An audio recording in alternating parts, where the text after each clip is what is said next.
Hey Mainers, I'm not a Maine Public Radio listener. I've certainly watched my share of This Old House and more than my share of Daniel Tiger and Dinosaur Train, but NPR's never really been my thing. Still, I think it's important that you know that Maine Public will lose 12% of its annual budget because of President Trump's rescissions package that Congress approved a few weeks ago. The $2.5 million that Maine Public will lose is part of the $1.1 billion in federal funding that Congress had appropriated for the Corporation for Public Broadcasting. More than 70% of that government funding goes to the 1,500 local public television and radio stations like Maine Public. Even if you aren't a Maine Public fan and you aren't moved by the stories of the many Maine families for whom public broadcasting is a primary source of information and entertainment, you should know that these cuts may still affect you.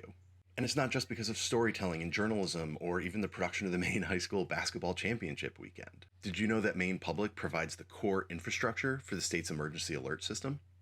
I didn't.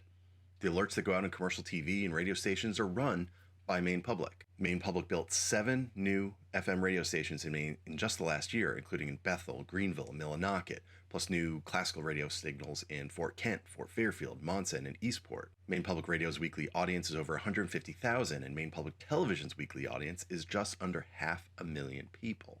Maine Public is in better financial shape than public broadcasters in poorer and more rural parts of the country, and a little over half of Maine Public's budget comes from membership and donor support. Other public stations around the country will close before Maine Public does. But this is the start of the story, not the end. Stay tuned.